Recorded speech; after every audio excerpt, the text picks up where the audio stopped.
Hello everyone, welcome to real exam. दोस्तों, real exam में आपका बहुत बहुत स्वागत है। आज हम लोग करेंगे क्लास 6 ज्योग्राफी का चैप्टर 3 जिसका नाम है पृथ्वी की गतियाँ। ठीक है, तो दोस्तों आपने कभी सोचा है कि हमारे पृथ्वी पर दिन और रात कैसे होते हैं? आपने कभी सोचा है कि पृथ्वी जो है लगभग 1600 किलोमीटर प्रति घंटा के रफ्तार से गोल गोल घूम रही है और हमको और आपको पता भी नहीं चलता है। 1600 किलोमीटर प्रति घंटा। आपने कभी सोचा है कि दिन और रात कैसे होते हैं हमारे पृथ्वी पर? ऐसे तमाम बहुत सारे क्वेश्चन हैं जो हमें सोचने के लिए मजबूर करते हैं, जो हमें जानने के लिए इच्छुक बनाते हैं। आपको पता है कि पृथ्वी पर दो पॉइंट्स ऐसे भी है, उत्तरी ध्रुव और दक्षिणी ध्रुव, जहाँ पर 6-6 महीने का दिन और रात होता है। नहीं पता है ना? तो चलिए आइए कुछ ऐसे ही कॉन्सेप्ट को आज हम लोग इस चैप्टर में पढ़ेंगे। ये चैप्टर बहुत ही इंपॉर्टेंट है। पृथ्वी की गतियाँ क्लास 6 ज्योग्राफी का चैप्टर नंबर 3 है। हम लोगों ने चैप्टर 1 और चैप्टर 2 को बहुत ही डिटेल में देख रखा है। तो दोस्तों, अगर नए चैनल को सब्सक्राइब करके बेल आइकन को प्रेस कर लीजिए, क्योंकि हम ऐसे ही वीडियोस यहाँ पे डालते रहते हैं, पढ़ाते रहते हैं। ठीक है, चलिए शुरू करते हैं पृथ्वी की गतियाँ। ठीक है, तो जैसा कि चैप्टर में बहुत ही कहानी की तरह लिखा हुआ रहता है, हम लोग को सबसे पहले जो इस चैप्टर में कॉन्सेप्ट पढ़ना है वो क्या है? घूर्णन और परिक्रमण। मतलब पृथ्वी जो है कि पृथ्वी की गति जो होती है दो प्रकार से होती है, एक घूर्णन गति और दूसरा परिक्रमण गति। ठीक है, तो घूर्णन और परिक्रमण क्या होता है, चलिए हम लोग इसको कॉन्सेप्ट को क्लियर करते हैं। देखिए, पृथ्वी जो है अपने अक्ष पर जो घूमता है इसको हम लोग क्या कहते हैं? इसको हम लोग घूर्णन गति कहते हैं। 1 सेकंड।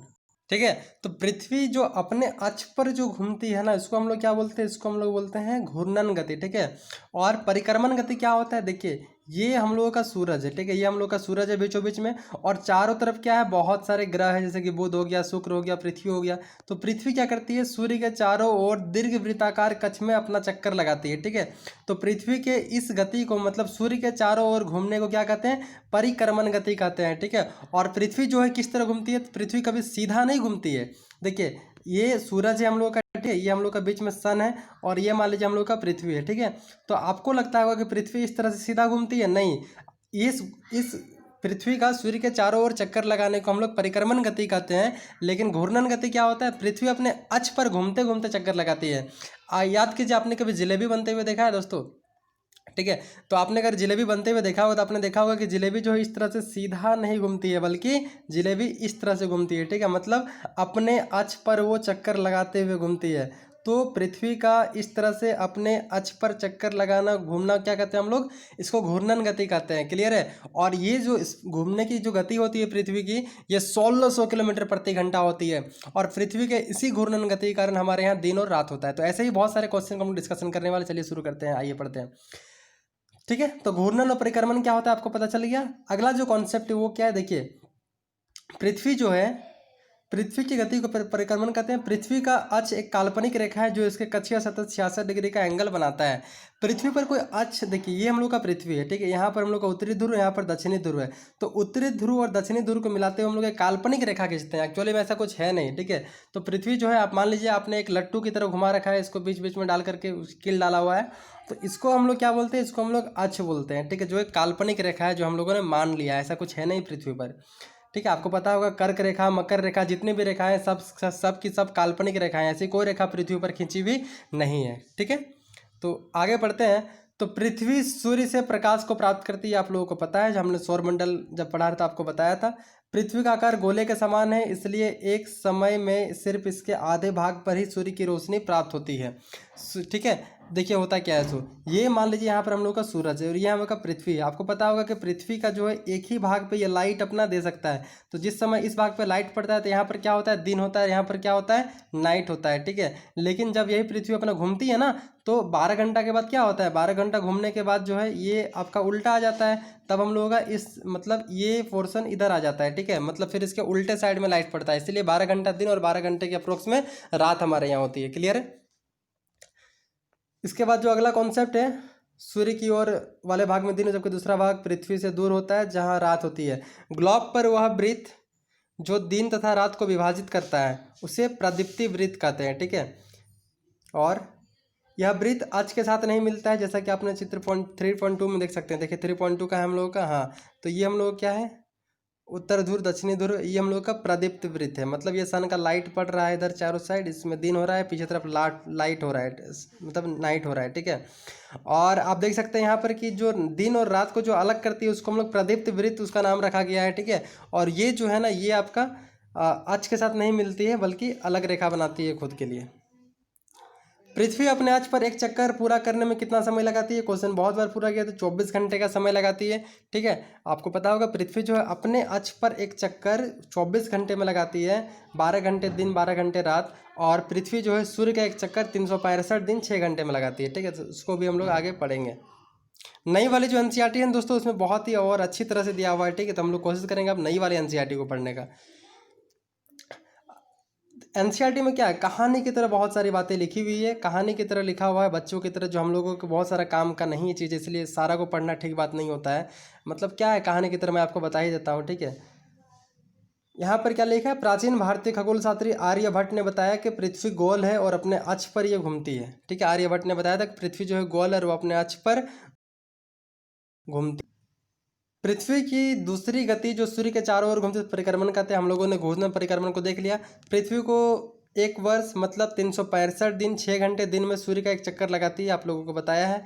देखिए होता क्या है, सो हम लोग जनरली क्या बोलते हैं कि पृथ्वी सूर्य का एक चक्कर 365 दिन में लगाती है, लेकिन एक्चुअली क्या होता है 365 दिन और 6 घंटे का समय लगता है पृथ्वी को सूर्य का पूरा एक चक्कर लगाने में। ठीक है, तो ये 6 घंटा बढ़ करके 4 साल में कितना हो जाता है, 4 से मल्टीप्लाई कीजिए तो 24 घंटा का समय हो जाएगा।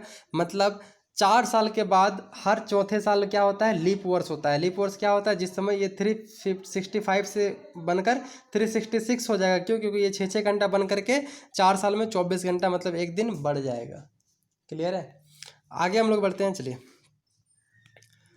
तो देखिए यही चीज़ यहाँ पर समझाया हुआ है कि जो 6 घंटे पर डे होता है, मतलब सॉरी पर ईयर जो बढ़ता है, उसमें 4 साल में क्या होता है, इसको 6 × 4 कर दीजिए तो कितना हो जाएगा, 24 घंटा हो जाएगा। मतलब हर चौथे साल में क्या होगा, एक लीप वर्ष होगा। लीप वर्ष को पहचानने का रूल क्या है, अगर कोई भी ईयर लिखा हुआ है, सपोज 2016 लिखा हुआ है, तो ये लीप ईयर है कि नहीं है, तो इसको पता करने के लिए आप 4 से इसको डिवाइड कीजिएगा। अगर ये कट जाता है 4 × 5 = 20, 0 4 × 4 = 16, अगर पूरा पूरी ये कट जाएगा मतलब ये लीप ईयर है 2016। अगर पूरा पूरी नहीं कटेगा तो ये लीप ईयर नहीं है। फॉर एग्जांपल 2018, इसको अगर 4 से डिवाइड करेंगे तो 4 × 5 = 20, 18 4 का पहाड़ा में नहीं आता है, मतलब ये नहीं कट रहा है, मतलब 2018 एक लीप वर्ष नहीं होगा। ठीक है, और ये तो हो गया कि किसी वर्ष को पता लगाएंगे लीप वर्ष है कि नहीं। ठीक है, और दूसरा क्या है, सेंचुरी। किसी भी शताब्दी को कैसे पता लगाएंगे आपकी वो लीप वर्ष है कि नहीं है। जैसे आपको पता होगा कि 1600 ईस्वी जो है एक लीप ईयर होगा। ठीक है, जब आप रीजनिंग में कैलेंडर बनाते हैं तो वहाँ पर ये चीज़ ज़रूरत पड़ जाता है। 1600 जो ईयर है 1600, ये क्या है, एक लीप ईयर है। कैसे पता चलेगा, इसको 400 से डिवाइड करना पड़ता है हम लोगों को, तो ये कट जाता है। ठीक है, लेकिन अगर आपको बोल दिया जाए कि 1800 क्या होगा, तो फिर आप क्या करेंगे, 400 से इसको डिवाइड करेंगे। किसी भी शताब्दी को लीप वर्ष है कि नहीं इसको पता करने के लिए हम लोग 400 से डिवाइड करते हैं। तो 400 इसको आप काटिएगा तो 4 का पहाड़ा में 18 नहीं आता है, मतलब ये लीप वर्ष नहीं होगा। लेकिन अगर आप मिस्टेक कर जाएंगे, अगर 1800 लीप वर्ष है कि नहीं, आप सोचेंगे कि 4 से डिवाइड कर देते हैं तो 4 का पहाड़ा में ये कट जाएगा, 4 × 4 = 16, 18 में 16 चला गया, 2 बचा, आगे 0 है तो 2 20 हो गया, 4 × 5 = 20, 0 ये कट जाता है। लेकिन 4 से डिवाइड नहीं करना है, आप गलत कर बैठेंगे, आपको 400 से डिवाइड करना पड़ेगा जब किसी शताब्दी को लीप वर्ष है कि नहीं पता करेंगे तो। ठीक है, और अगर किसी वर्ष का पता करना है कि लीप वर्ष है कि नहीं तो 4 से डिवाइड करते हैं। तो यही सब बात यहाँ पर पूरा लिखा हुआ है, और आगे हम लोग आगे बढ़ते हैं, चलिए। तो आगे क्या लिखा हुआ है कि 21 जून को उत्तरी गोलार्ध सूर्य की तरफ झुका होता है, मतलब सूर्य की किरणें जो है कर्क रेखा पर पड़ती है। यहाँ पर दो तीन हम लोग को डेट मिलेगा याद करने के लिए। ठीक है, 2-3 डेट मिलेगा, जैसे कि एक 21 जून हो गया, आप देख पा रहे हैं, एक 22 दिसंबर हो गया। तो होता क्या है ना, 21 जून को ये मान लीजिए पृथ्वी का ये उत्तरी ध्रुव, ये दक्षिणी ध्रुव, आपको पता होगा ये हम लोग का विषुवत है, ये हम लोग का कर्क रेखा है, ये हम लोग का मकर रेखा है। ठीक है, तो होता क्या है कि जो कर्क रेखा होती है ना, यहाँ पर सूर्य का सीधा लाइट पड़ता है कब, 21 जून को। ठीक है, 21 जून को सीधा लाइट पड़ता है कर्क रेखा पर सूरज का, इसलिए उत्तरी ध्रुव में क्या होता है, यहाँ पर थोड़ा सा गर्मी वाला पोर्शन होता है, और इसके परिणाम स्वरूप यहाँ पर अधिक ऊष्मा प्राप्त होता है। ध्रुवों के पास वाले क्षेत्रों में कम ऊष्मा प्राप्त होता है, मतलब क्योंकि वहाँ सूर्य की किरण तिरछी पड़ती है। आपको बताया मैंने कि सीधी जो है कर्क रेखा पर सनलाइट पड़ेगा, तो ये जो ध्रुव होंगे ना, यहाँ पर लाइट क्या पड़ेगा, सूरज का थोड़ा सा तिरछी पड़ेगा, और जब यहाँ पे तिरछी लाइट पड़ेगा तो यहाँ पर क्या होगा, वो थोड़ा सा कम गर्म होगा। ठीक है, आगे बढ़ते हैं। देखिए 6 महीने लगातार दिन होता है यहाँ पर, और ये इसी कारण से क्या होता है कि उत्तरी ध्रुव रेखा के बाद वाले भागों पर 6 महीने का लगातार दिन होता है, और 6 महीने दक्षिणी ध्रुव में क्या होगा, रात होगा। ठीक है, तो आधे भाग में दिन हो रहा है, आधे भाग में रात हो रहा है। कितने महीने का, लगातार 6 महीने का। ऐसा क्यों होता है, क्योंकि सनलाइट सीधा सीधी वहाँ पर कर्क रेखा पर पड़ रहा था। ठीक है, 21 जून को इस क्षेत्र में सबसे लंबा दिन और सबसे छोटी रात होती है।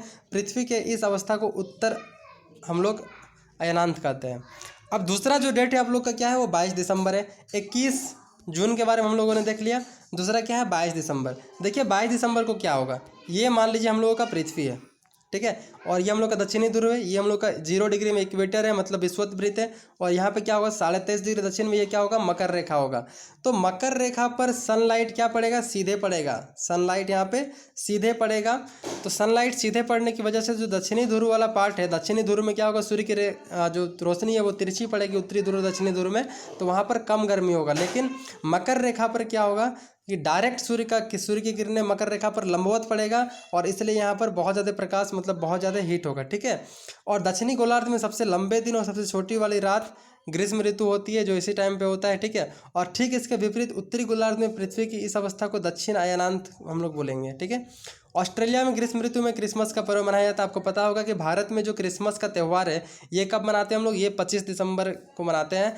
और क्रिसमस का त्यौहार 25 दिसंबर को यहाँ मनाया जाता है। लेकिन जो ऑस्ट्रेलिया है, ऑस्ट्रेलिया में क्रिसमस का पर्व कहाँ, मतलब ग्रीष्म ऋतु में मनाया जाता है, ठीक है।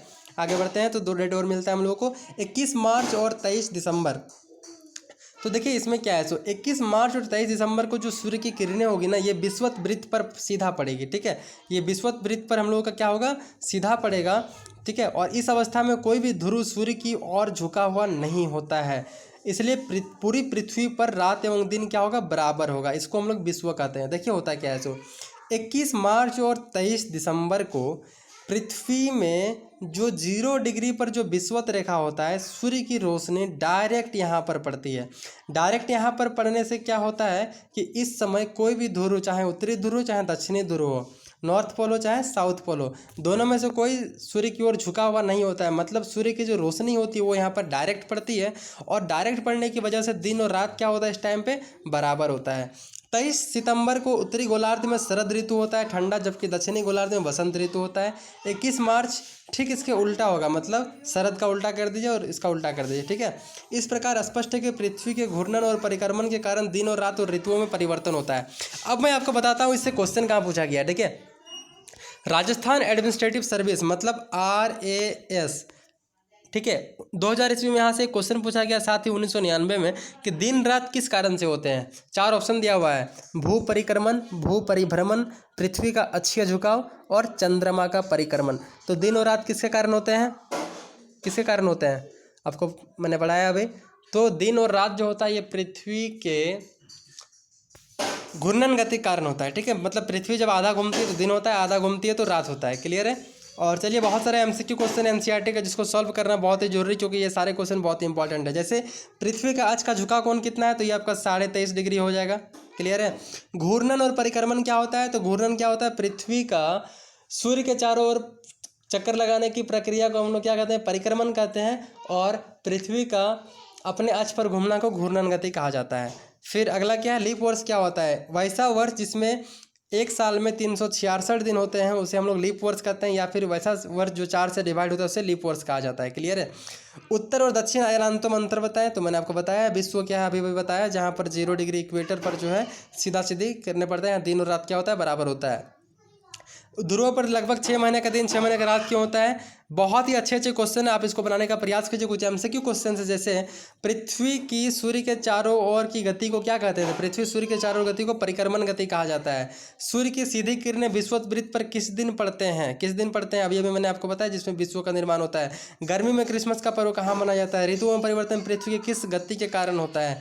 तो बहुत इंपॉर्टेंट क्वेश्चन है, सभी के सभी बहुत इंपॉर्टेंट क्वेश्चन है। ऋतु में जो परिवर्तन होता है ना, ये किसके कारण होता है, ये आपका परिक्रमण गति के कारण होता है। ठीक है, देखिए होता क्या है। परिक्रमण गति के कारण ऋतु में परिवर्तन या मौसम में परिवर्तन, ये क्वेश्चन जो है JPSC के एग्जाम 2013 में ये क्वेश्चन पूछा गया था। क्वेश्चन क्या था मैं आपको बोल रहा हूँ, ध्यान से सुनिए। JPSC 2013, मौसम बदलने का क्या कारण है। 4 ऑप्शन था। पृथ्वी का अपनी धुरी पर घूमना और सूर्य के चारों ओर घूमना। दूसरा ऑप्शन, पृथ्वी का सूर्य के चारों ओर चक्कर लगाना। तीसरा, पृथ्वी का सूर्य के चारों ओर चक्कर लगाना व अपने अक्ष पर झुका होना। चौथा, पृथ्वी का अपनी धुरी पर चक्कर लगाना और अपने अक्ष पर झुका होना। तो इसका सही आंसर है सी, पृथ्वी का सूर्य के चारों ओर चक्कर लगाना और अपने अक्ष पर झुका होना। ठीक है, तो अगर आपसे क्वेश्चन पूछा जाता है कि ऋतु में परिवर्तन या मौसम में परिवर्तन किसके कारण होता है, तो परिक्रमण गति के कारण होता है। परिक्रमण गति का मतलब पृथ्वी का सूर्य के चारों ओर चक्कर लगाना, साथ ही इसका अपने अक्ष पर झुका होना। ठीक है, इसके कारण यहाँ पर क्या होता है, ऋतु में परिवर्तन होता है। कुछ खाली स्थान वाले क्वेश्चन से आप इसको कमेंट सेक्शन में जरूर बताइएगा भर करके। लीप वर्ष में कितने दिनों की संख्या होती है, पृथ्वी की प्रतिदिन की गति को क्या कहते हैं, पृथ्वी सूर्य के चारों ओर कौन से कक्षा में घूमती है, 21 जून को सूर्य की किरणें कहाँ पड़ती है, और साथ ही किस ऋतु में दिन छोटे होते हैं। उम्मीद करते हैं आपको वीडियो अच्छा लगा होगा। अच्छा लगा चैनल को सब्सक्राइब करके बेल आइकन को प्रेस कर लीजिए, क्योंकि हम लोग नेक्स्ट चैप्टर में फिर मिलेंगे जल्दी। Thank you.